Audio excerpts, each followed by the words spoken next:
Stage पर, वो एक इन्फ्लुएंसर है और बहुत बच्चों को इंस्पायर भी करते हैं। तो now I will call Rupesh Chaudhary sir on the stage to lead the programme further. तालियां थोड़ी कम होगी ना?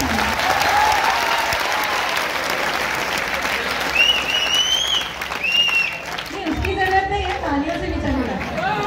एक बार और जोरदार तालियों के साथ स्वागत है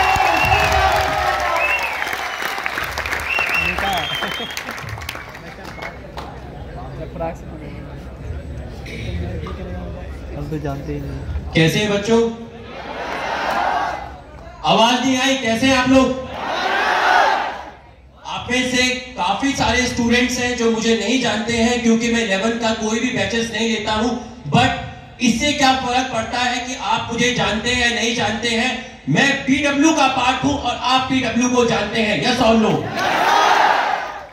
अगर मैं आपसे पूछता हूं कि मेरी उम्र 35 साल है, बचपन से मैंने मूवीज बहुत देखी है, उससे कुछ सीखा भी है, उससे बहुत कुछ भी सीखा है, और जितना मैंने दुनिया को समझा, मैंने एक चीज नोटिस की कि इस दुनिया में ये जो दुनिया है, ये जो जालिम समाज है, ये जो बेदर दुनिया है, जो पित्तल दी है,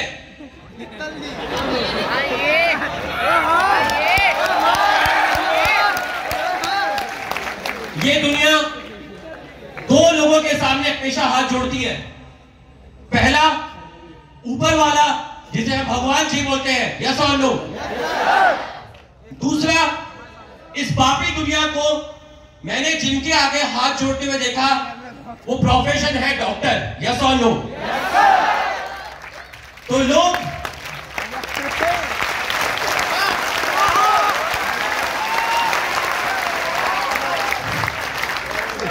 अभी तो मैंने स्टार्ट किया है।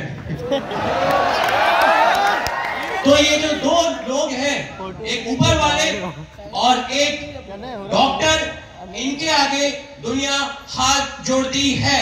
तो आप कल के भावी डॉक्टर हो, फ्यूचर डॉक्टर हो, और आप एक ऐसे प्रोफेशन का पार्ट बनने वाले हो जिसके आगे हम सब नतमस्तक हैं।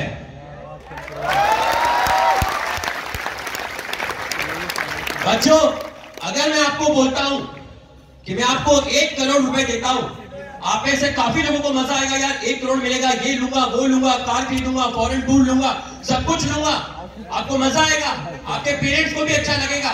लेकिन एक टाइम ऐसा आएगा कि ये 1 करोड़ रुपए खत्म हो जाएंगे, यस और नो? लेकिन अगर मैं आपको बोलूं कि आपको 2 साल अच्छी तरीके से पढ़ाई करनी है, और 2 साल बाद जब तेरा सिलेक्शन हो जाएगा, 2 साल बाद जब हम आपका फेलिसिएशन करेंगे, आपको स्टेज पे बुलाएंगे, यहाँ पर तू खड़ा होगा, यहाँ तेरे पेरेंट्स खड़े होंगे, या अलग से खड़े होंगे और तुझे मेडल पहनाएंगे, क्या वो मोमेंट तुम कभी भूल पाओगे? क्या तुम्हारे पेरेंट्स उस मोमेंट को भूल पाएंगे? इमोशंस बोलते हैं, इमोशंस की कोई कीमत नहीं होती, इमोशंस प्राइसलेस होते हैं। अगर तुम अपने माताजी पिताजी का सम्मान पूरा करना चाहते हो, अपने स्वाभिमान को पूरा करना चाहते हो, अपने गुरूर को पूरा करना चाहते हो, वो लोग जिन्होंने हमेशा कहा तुम कुछ नहीं कर सकते, पड़ोसियों ने कहा ये कुछ नहीं कर सकता, अगर आप उन लोगों को जवाब देना चाहते हो तो तुम्हें पढ़ाई करना पड़ेगा, यस और नो? अरे यस और नो? तो आप पढ़ाई करेंगे? आपका कितना भी बैकलॉग हो, आपको डीमोटिवेट आता है, आपको लो फील होता है, आपका पढ़ाई करने का मन नहीं करता है, बट फिर भी आपको पढ़ना है। क्या आप पढ़ेंगे? दुनिया में कोई भी सल्तनत, दुनिया में कोई भी जंग और नीट का एग्जाम तब तक नहीं जीता जा सकता जब तक कोहराम नहीं होता। तैयार हो? क्या उस कोहराम के तैयार हो? पक्का?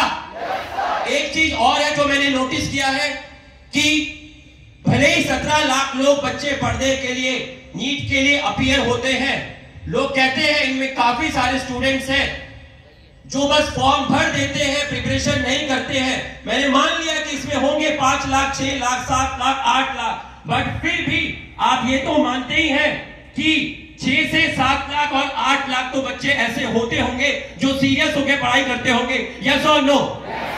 तो फिर जब 6 से 7 लोग सीरियस होकर पढ़ाई करते हैं तो फिर सिलेक्शन सिर्फ 25, 30 या 40 हजार का ही क्यों होता है? मतलब उन लोगों का भी सिलेक्शन नहीं होता जिन्होंने अच्छे से पढ़ाई की थी। उसका रीजन होता है कि वो एग्जाम से पहले उनको डर लगना स्टार्ट हो जाता है। आप में से कितने सारे ऐसे स्टूडेंट्स हैं जब उन्होंने पढ़ाई की होती है बट PW का एग्जाम आता है तो वो डर जाते हैं, उन्हें घबराहट होनी स्टार्ट हो जाती है। ऐसे कितने लोग हैं? हाथ खड़ा करें।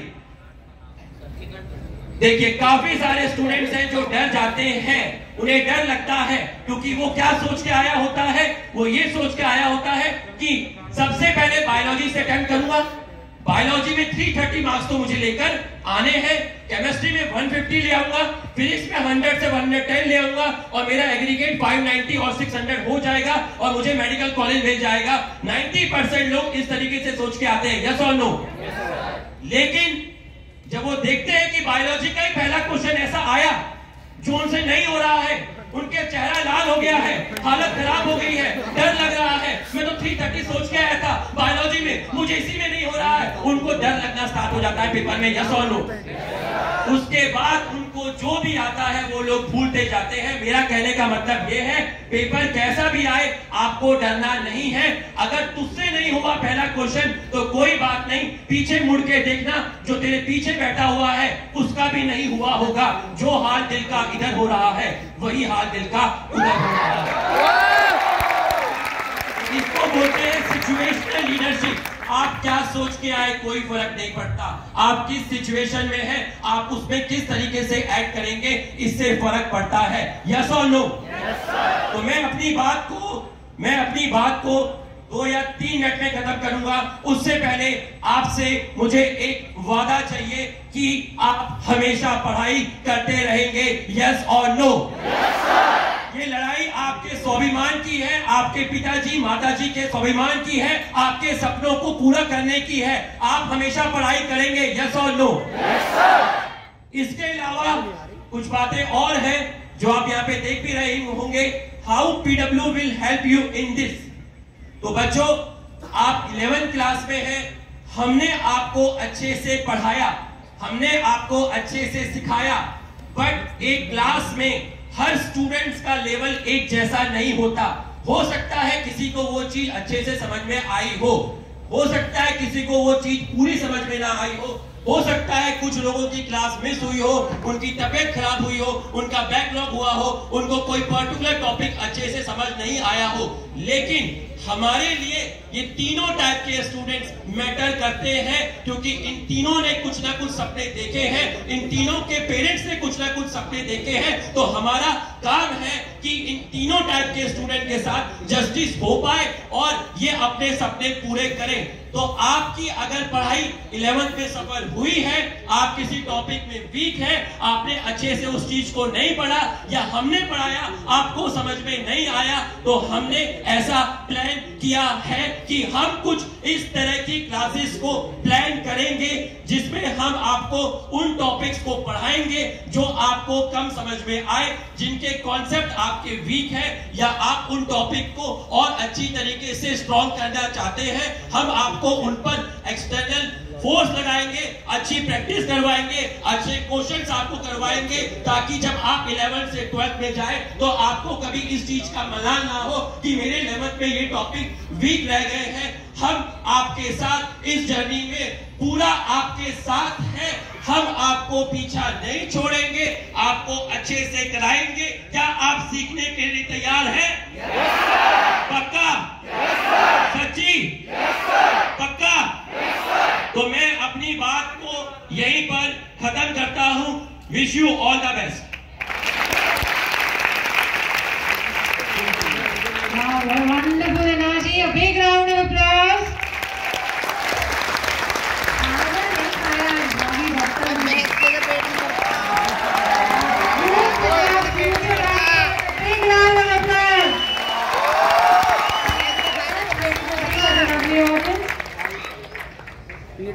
जो करते हैं हौसला मंजिल को पाने का, जो करते हैं हौसला मंजिल को पाने का, उनकी ही दुनिया कद्रदान होती है। पंख होना ही काफी नहीं परिंदों के लिए, हौसलों से ही हर उड़ान होती है। वो इस उड़ान को आगे लेकर जाते हैं। और अब मैं बुलाना चाहूंगी अपने नेक्स्ट स्पीकर को, Yashwant Singh sir. Please welcome, your most welcome on the stage. A big round of applause followed by Parag Gupta sir.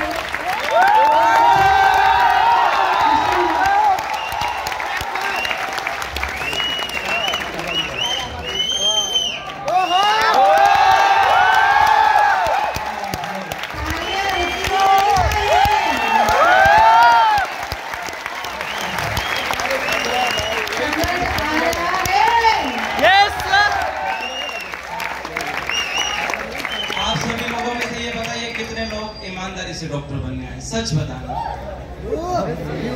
ये सत्य है जो मैं देख रहा हूँ? क्या मुझे लग रहा है मेरी आईसाइट ठीक नहीं? धुंधला तो नहीं दिख रहा है मुझे? पक्की बात? बेटा डॉक्टर बनने के लिए 3 चीजें होनी चाहिए। सबसे इंपॉर्टेंट है आपकी डिजायर, दूसरा डेडिकेशन और तीसरा होना चाहिए डिटर्मिनेशन। अगर आपके पास ये तीनों चीजें हैं, डिजायर, डेडिकेशन, डिटर्मिनेशन, तो आपको डॉक्टर बनने से कोई नहीं रोक सकता। अगर एक भी चीज कम है तो सजा भुगतने के लिए तैयार है। समझ रहे हैं आप बात को? एक भी चीज कम है तो मैं आपको डिजायर की कहानी सुनाता हूँ, ठीक है? हो सकता है इसमें कुछ बातें काल्पनिक हों। मैं जब 12th क्लास में पढ़ता था, मेरा किसी गर्ल से अफेयर हो गया। मेरा किसी गर्ल्स के साथ अफेयर हो गया। तो उन्होंने ये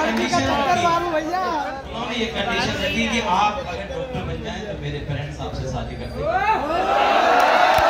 बड़ा गजब का जुनून था। मैं कोटा शहर में आ गया, मैंने कहा कि चलो डॉक्टर बने। तुम कह रही हो तो बन लेते हैं। अपनी कोई इच्छा है नहीं, तुम कहती हो तो बन लेते हैं। हम चले आए। जब हम वापस लौटे तो रिजल्ट नील बटा सन्नाटा। अच्छा, वो रिजल्ट नील बटा सन्नाटा क्यों था? क्योंकि वो डिजायर मेरी नहीं थी, वो डिजायर मेरी नहीं थी, वो डिटर्मिनेशन, वो डेडिकेशन मेरा था ही नहीं। तो मैं डॉक्टर बनता कैसे? अगर आप ये सोचते हैं कि मेरे परिवार वाले चाहते हैं मैं डॉक्टर बन जाऊं, तो आप नहीं बन पाएंगे। आपको इनबिल्ट डिजायर पैदा करनी पड़ेगी, तभी आप डॉक्टर बन सकते हैं। दूसरी कहानी में आपको एक छोटी सी बात बताता हूँ, डिटर्मिनेशन की, डेडिकेशन की। अभी कल परसों शायद लास्ट संडे को मैंने एक क्लास ले रहा था। वो पढ़ाते पढ़ाते मुझे पता नहीं चला, भावुक हो गया पढ़ाते पढ़ाते। 7.5 घंटे गुजर गए, है ना? हाँ, एक बेसिक ड्रॉपर बैच में मुझे नहीं पता चला, मैं भावुक होकर पढ़ाता चला गया। तो सोच तो ये रहा था कि 8 बजे तक पढ़ाऊं, 9 बजे तक पढ़ाऊं। इतनी देर में संजय सर का कॉल आया, वो बड़ी जल्दी याद कर लेते हैं। तो उन्होंने याद किया कि सर किसी बच्चे को कोई दिक्कत तो नहीं हो जाएगी। तब मैंने सर से कहा, मैंने कहा सर मैं बच्चे नहीं पढ़ाता, मैं भक्त पढ़ाता हूँ।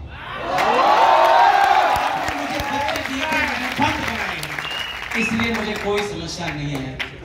तो डिजायर आपकी होनी चाहिए, डिटर्मिनेशन आपका होना चाहिए, डेडिकेशन हमारा है। हम आपको सब, लेकिन ये तीनों चीजें अपने को रखनी पड़ेंगी। और मैं वादा करता हूँ हम सब लोग मिलकर के बहुत बेहतरीन करेंगे। आपने कहानी सुनी थी बचपन में, एक बादशाह ने कहा कि भाई जैसे किसी राजा के राज में कभी गुनाह हो जाता था, उसको सजा दी जाती थी। उसको सजा दी गई तो राजा ने बोला कि तूने गुनाह किया, तेरे को सजा देते हैं। बोला सजा में क्या लेगा बता? 100 कोड़े लेगा या 100 प्याज खाएगा, लाल वाली प्याज। तो सोचा यार कोड़े खाने में तो दर्द होगा नहीं, तो ऐसा करते हैं अपन प्याज खा लेते हैं। तो उन्होंने 5 प्याज काट करके दी, 5 खाई, पहली खाई, दूसरी खाई थी, मुंह चलने लगा उसका।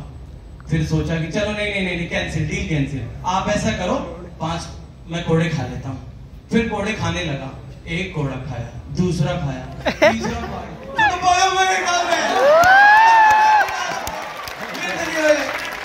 बेटा खाने तो पड़ेंगे तुझे, तूने गुनाह किया है। तो बोला अब क्या करूं? चल ऐसा करते प्याज खा ले। फिर मुंह जलने लगा तो वापस कोड़े के पास गया, फिर कोड़े खाया। देखो कितना भोला था वो, 100 प्याज भी खा गया, 100 कोड़े भी खा गया। समझ में आ रही है तुम्हें कुछ बात? Yes sir. तुम्हें ये सिखाना चाहता हूँ कि जो भी करो वो सिस्टमेटिक करो, जो भी करो वो सिस्टमेटिक करो। ऐसा नहीं ये भी खा लिया वो भी खा लिया, सब कुछ खा लिया, है कि नहीं? जितनी जरूरत है उतना ही खाना है। समझ में आ रही है क्या मेरी बात आपको? यस। और पढ़ने के लिए मैं ये मानता हूँ कि देखो, नीट में सिलेक्शन होने के लिए बहुत कुछ ज्यादा करना नहीं पड़ता। वैसे तो आप अपनी अगर स्ट्रेटजी सही रखते हैं, पढ़ाई के सिस्टमेटिक पढ़ते हैं, तो आपको लगता है कि यार मेरा आइसोमेरिज्म वीक है, मेरा जीओसी वीक है, XYZ कोई भी टॉपिक आपका वीक है, तो आप क्या करेंगे?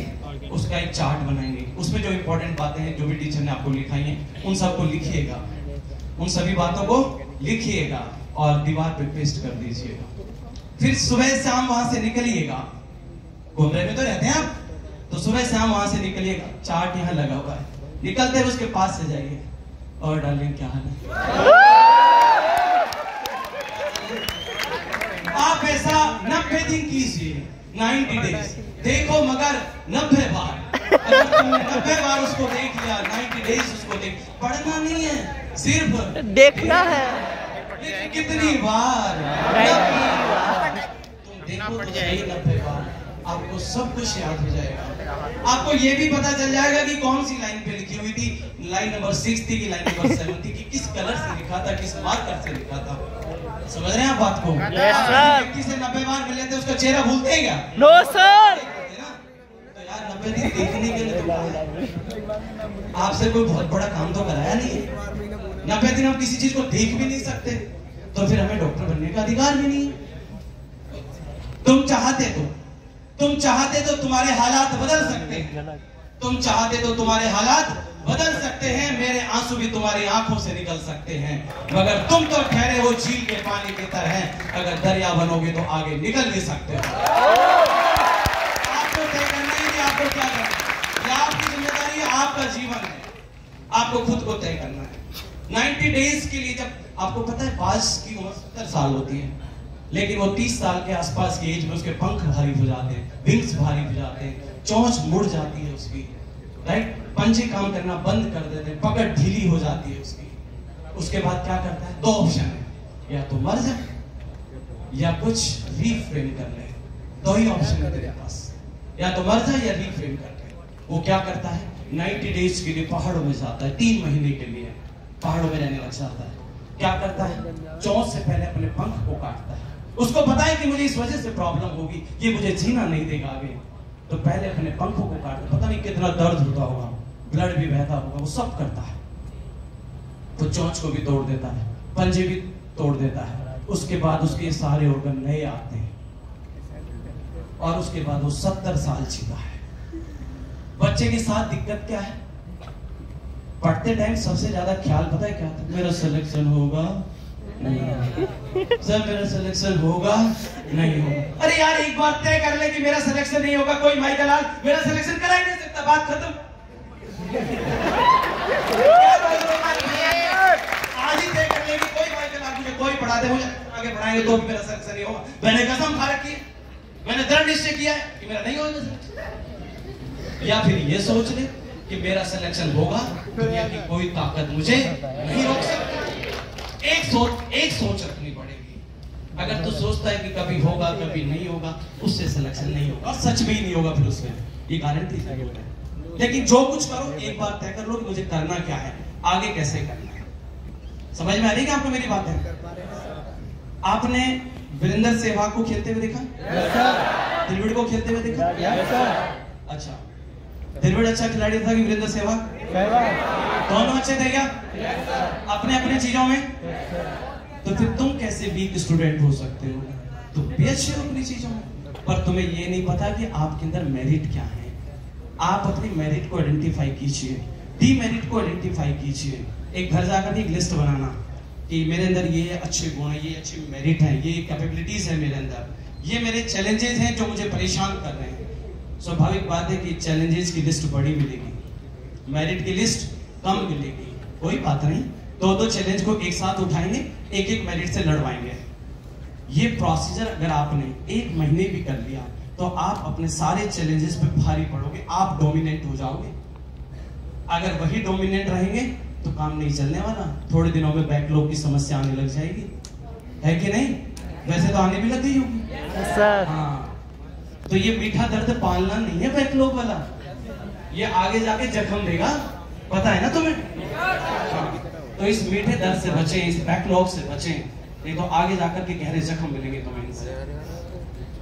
तो समय की अपनी अपनी सीमाएं हैं, तो मैं अपनी समय सीमाओं का ध्यान रखते हुए अपनी बातों को रख रहा हूँ और मैं आगे ठीक है। फिजिक्स वाला नेशनल स्कॉलरशिप कम एडमिशन टेस्ट की बात कर लेते हैं। पहले तो हम बात करते हैं टेस्ट की रिक्वायरमेंट क्या है। आप मुझे बताइएगा, क्या देश में पढ़ने का अधिकार सिर्फ अमीर को ही है? क्या शिक्षा सभी का अधिकार है? सभी का मूलभूत अधिकार है, फंडामेंटल राइट है?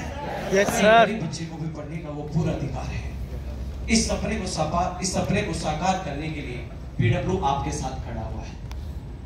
स्कॉलरशिप टेस्ट में हम इसका जो मेजर बेनिफिट रहेगा, कुछ स्टूडेंट ऐसे भी हैं जो पाठशाला या विद्यापीठ की जो फीस है वो भी पे नहीं कर पा रहे हैं, ऐसी सिचुएशन भी होगी उनके परिवार की, तो उनके लिए सभी के लिए हमने क्या रखा है, स्कॉलरशिप टेस्ट रखा है, ताकि हम 100% तक उस बच्चे को स्कॉलरशिप दे सकते हैं। पहला फायदा तो ये है कि गरीब बच्चे को भी अच्छा मौका मिल जाएगा। दूसरा फायदा आपको ये पता चलेगा कहाँ पे स्टैंड कर रहे हैं। तो ये टेस्ट हम सभी स्टूडेंट्स के लिए रख रहे हैं, 8th, 9th, 10th, 11th, 12th standards के लिए, ठीक है? ठीक है, 100% स्कॉलरशिप तक हम आपको देंगे। इसके अलावा आपको इसमें लैपटॉप, टैबलेट जीतने का भी मौका मिलेगा बेटा। और पीडब्ल्यू का जो हमारा हेड ऑफिस नोएडा है, वहां के टूर का भी आपको मौका मिलेगा। इसके अलावा class wise all India rank निकाली जाएगी। Free Sarathi programme, I think अब आप तो लोग सारथी प्रोग्राम को तो जानते ही, आप लोग तो जानते हैं ना सारथी प्रोग्राम, ठीक है? फ्री खजाना भी आपको मिलेगा। अच्छा, अलग कलर से भी आया है तू, क्या बात है। अच्छा, फ्री एनरोलमेंट मिलेगा आप लोगों को DLP programme, distance learning programme में, और आप 50 करोड़ तक की स्कॉलरशिप के लिए एंटाइटल रहेंगे सभी स्टूडेंट। और इसके लिए बेटा आप रजिस्ट्रेशन कैसे कर सकते हैं? ऑनलाइन मोड में भी रजिस्ट्रेशन कर सकते हैं, ऑफलाइन मोड में भी आप रजिस्ट्रेशन कर सकते हैं। ऑनलाइन मोड में आप विजिट पीडब्ल्यू ऐप पर जाएंगे, वहां पैसेज वाली सेक्शन में जाएंगे, select PW NSAT, select your mode of exam, right? 50 rupees registration fees रखी गई है। आई थिंक इससे ज्यादा नॉमिनल कुछ हो नहीं सकता। बर्गर आ जाता है कितने में? 100। ठीक है, मैं खाता नहीं। दूसरा, ऑफलाइन की अगर बात करें, रजिस्ट्रेशन एट पीडब्ल्यू पाठशाला एंड विद्यापीठ सेंटर, आप किसी भी विद्यापीठ सेंटर पे या पाठशाला सेंटर पे जाकर के भी रजिस्ट्रेशन करा सकते हैं। एग्जाम की जो डेट रहेगी ऑनलाइन में बेटा 6 नवंबर से 13 नवंबर रहेगी। ऑफलाइन की डेट 2 है, 20 नवंबर और 4 दिसंबर। एग्जाम टाइमिंग जो रहेगा ऑनलाइन में 10 AM to 8 PM है। स्टूडेंट अपनी सुटेबिलिटी के हिसाब से एग्जाम दे सकता है, कोई इशू नहीं है उसमें। ऑफलाइन मोड में मॉर्निंग में 11 to 12 और इवनिंग में 4 to 5 PM। अच्छा, अब पेपर का सिलेबस क्या रहेगा? पेपर के सिलेबस की अगर हम बात करें, 8th, 9th, 10th स्टैंडर्ड का अगर एग्जाम हो रहा है तो उसमें math, science and mental ability आएगा। और अगर स्टूडेंट 11th या 12th के लिए एग्जाम दे रहा है तो उसको PCM या PCB का एग्जाम देना होगा। 11th 12th का स्टूडेंट है तो PCM और PCB का। टोटल क्वेश्चन 35 रहेंगे, 60 मिनट्स का आपके पास टाइम रहेगा, कोई नेगेटिव मार्किंग नहीं है उसके अंदर, ठीक है? ऑनलाइन एग्जाम भी आप दे सकते हैं और पीडब्ल्यू के सेंटर पे जाकर भी आप एग्जाम दे सकते हैं, ठीक है? That's it. तो बेटा अपन अपनी बातों को यहीं पे विराम देते हैं। बाकी आने वाले समय में आपके यहाँ क्लासें होंगी तो मिलेंगे। अभी तो 11th में मेरी शायद किसी बैच में क्लास नहीं है, तो जरूर आपसे मिलना होगा। समय की नेतागत मिलेगी, आप अभी बच्चे हैं, थोड़े दिनों में वक्त बना दिए जाएंगे, ये बात है हमारा। और हम मोहब्बत कराते हैं, सब्जेक्ट कम कराते हैं, उसे मोहब्बत ज्यादा कराते हैं पहले बच्चों को। बचती रहनी चाहिए।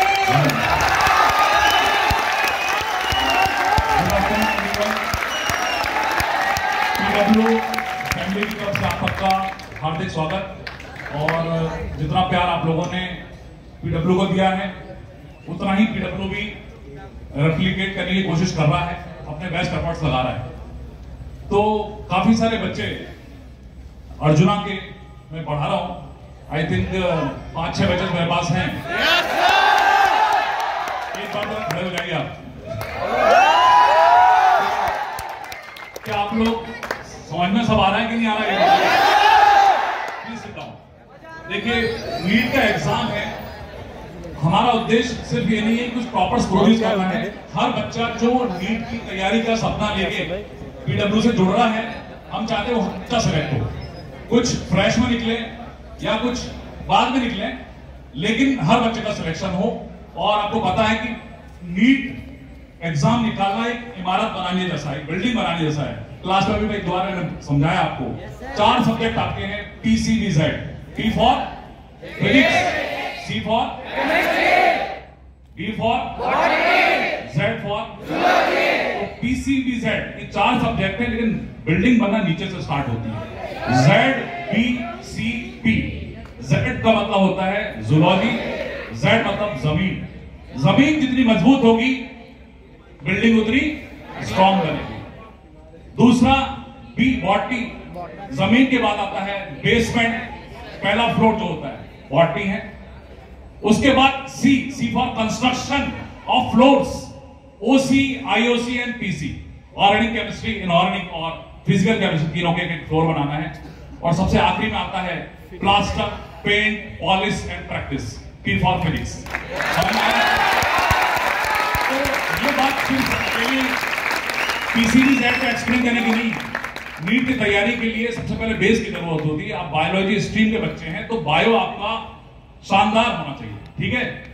कुछ बच्चे फिजिक्स में बहुत अच्छा स्कोर कर पा रहे हैं, कुछ नहीं भी कर पा रहे हैं। तो मैं बोलता हूं कि जैसे कि MD सर ने अभी आपको बताया कि छोटे छोटे देशों को जीतकर आप एक बड़ा विक्ट्री हासिल कर सकते हैं। यही बात मैं आपको क्लास में बोलता हूं कि ठीक है, चारों सब्जेक्ट में स्कोर अच्छा बहुत नहीं आ रहा, कोई बात नहीं, लेकिन एटलीस्ट जो सब्जेक्ट आपको अच्छे समझ में आ रहे हैं उनमें मैक्सिमम अचीव करने की कोशिश करो, ठीक है। धीरे धीरे उनमें 100% लाने की कोशिश करो, और जिस स्ट्रेटेजी से आप अचीव कर रहे हैं उन सब्जेक्ट्स में नंबर, धीरे धीरे बाकी के सब्जेक्ट्स में भी वैसा होने लगता है, ठीक है। डरने की जरूरत नहीं है, आराम से धीरे धीरे पढ़िए। हम लोग भी कोशिश है कि अर्जुना और जो भी फाउंडेशन बैचेस हैं उसमें सिस्टमेटिक तरीके से स्लोली आप पूरा लर्न कराने की कोशिश कर रहे हैं। क्लास में वो कोशिश करते हैं कि चीजें याद हो आपको, ठीक है। टेस्ट में भी कई लोग अच्छा परफॉर्म कर रहे हैं, तो बस कॉन्फिडेंस का खेल है। 2 साल का आपका पेन है 11-12 का, 2 साल अच्छा दर्द भरी आपकी जर्नी है, लेकिन अंत इसका बहुत अच्छा होने वाला है, ठीक है। तो एक बात और है कि 2 साल दर्द में या मेहनत में गुजारेंगे तो जिंदगी का आगे का सफर बहुत सुहाना होगा। तो एक छोटी सी शायरी आपके लिए है। जिंदगी की हकीकत को बस हमने इतना ही जाना, जिंदगी की हकीकत को बस हमने इतना ही जाना, दर्द में अकेले हैं, खुशी में सारा जहां, ठीक है। तो बस मेहनत करते रहिए और धीरे धीरे सारे सब्जेक्ट्स पर बनेगा। कुछ लोग अच्छा स्कोर नहीं कर पा रहे हैं, बिल्कुल डरने की जरूरत नहीं है, ठीक है। बस मेहनत आपकी चलती रहना चाहिए। क्लास रेगुलर आइए, टीचर्स पर फेथ रखिए, टीचर्स का बहुत बड़ा पूल आपके साथ में है। कई बार कुछ टीचर्स आपको क्लास में दिखते हैं, कहीं नहीं भी दिखते हैं, तो कंटेंट आपके पास PW का है, तो धीरे धीरे सारे टीचर्स इंटरेक्ट होंगे, ठीक है। ऐसा नहीं कि कोई टीचर एक पढ़ा रहा है तो बाकी के टीचर्स अपनी बैच में नहीं आएंगे। तो उस सबकी प्लानिंग है कि कुछ नई बैचेस बनाना है। आप लोग में जो लोग बहुत अच्छा परफॉर्म कर रहे हैं, कुछ एवरेज परफॉर्म कर रहे हैं, रिकंस्ट्रक्शन ऑफ बैचेस होगा और नए नए टीचर्स और एक्स्ट्रा फैसिलिटीज आपको मिलेंगी। कैश रेगुलरली दीजिए और बस रेगुलरिटी क्लास में रखिए, बस इतना ही मुझे बोलना। Thank you very much.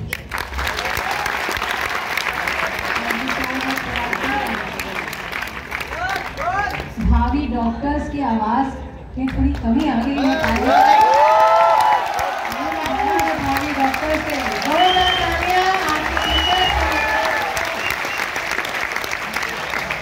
हम बढ़ते हैं प्रोग्राम के आखिरी चरण की तरफ।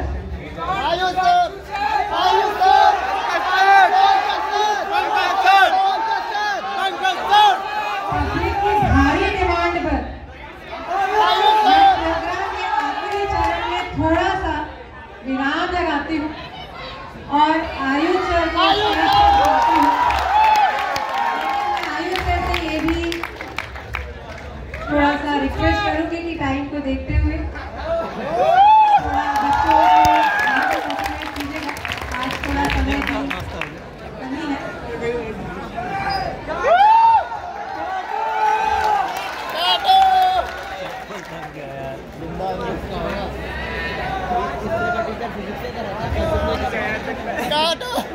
पंचवाटी मजाला कैसे हो सब? चलो बताओ क्या हालचाल सबका, किस किस का बैकलॉग आ चुका है? ओ भैया हालत खराब है यहाँ तो। किस किस की फट रही है बुरी वाली? चलो देखो समझो, सिंपल सी बात है, बहुत ही आसान है, बता रहा हूँ, सिंपल तरीका है। देखो एक साथ चारों सब्जेक्ट का बैकलॉग कंप्लीट नहीं होगा। सर ने बताया अभी जेड से स्टार्ट करो, ऊपर की तरफ आ जाओ, बैकलॉग एक बार में एक सब्जेक्ट का बैकलॉग पूरा करो, ठीक है? आप सबको पकड़ के चलोगे नहीं हो पाएगा। अच्छा कौन कौन है जो सिर्फ एक या दो सब्जेक्ट ही पढ़ते हैं घर पे? कौन कौन जो सिर्फ बायोलॉजी ही पढ़ते रहते हैं, बाकी सब्जेक्ट पढ़ते चक्कर आने लगते हैं? कौन कौन की हालत बेकार है? काफी सारे हाथ देख रहे हैं। बेटा देखो समझो, अगर जो जना जिस बच्चे ने एक दो सब्जेक्ट से मोहब्बत कर ली है, वो उसी सब्जेक्ट का टीचर बन जाता है, नीट नहीं निकलती। तो टीचर बनना है, नीट निकालनी है। नीट निकालने के लिए क्या करना पड़ेगा? सब सब्जेक्ट को इक्वल वेटेज देना। चलो अगली बात करें अपन, देखो समझो, अगली चीज आप लोगों की एक मेजर प्रॉब्लम मेरे देखे पढ़ाते हुए जो आप दिवाली में सही कर सकते हो, वो ये है कि मैथ्स जो है वो सबका कपड़ा बिल्कुल हालत खराब है। सही बोल रहा हूँ, गलत कर रहा हूँ? वैल्यू पुट कर देते हैं फिर भी सॉल्व तो होता नहीं है। कितना ही पढ़ ले टेस्ट में नंबर आते, हालत खराब। तो क्या करोगे? सबसे पहले घर पे जाओगे अभी दिवाली में। कौन कौन घर पे जाने वाला है? घर जाओगे, सबसे पहले उठाओगे 6th क्लास की मैथ्स की बुक। क्या उठाओगे? और पढ़ोगे डेसिमल, फ्रैक्शन, परसेंटेज। बेटा नीट की एग्जाम 11वीं 12वीं नहीं, अप टू 12th है। क्या है? तो 7th 8th 9th 10th में जो तुमने पुराने पाप करे हैं उसकी सजा अभी मिल रही है। तुम्हारी प्रॉब्लम 11th है ही नहीं। 11th तो बहुत ही आसान है, भयंकर आसान है। प्रॉब्लम है 11th के पहले का। वो गलती तो कहीं है भी नहीं, देखो बचपन से अपने को सिखाया गया है। अपन ने 5th क्लास पढ़ी, 6th में आए 5th को भूल गए, फिर 7th में आए 6th को, फिर 8th में आए 7th को, 9th में 8th को। सर उस लड़की को नहीं भुला पा रहे,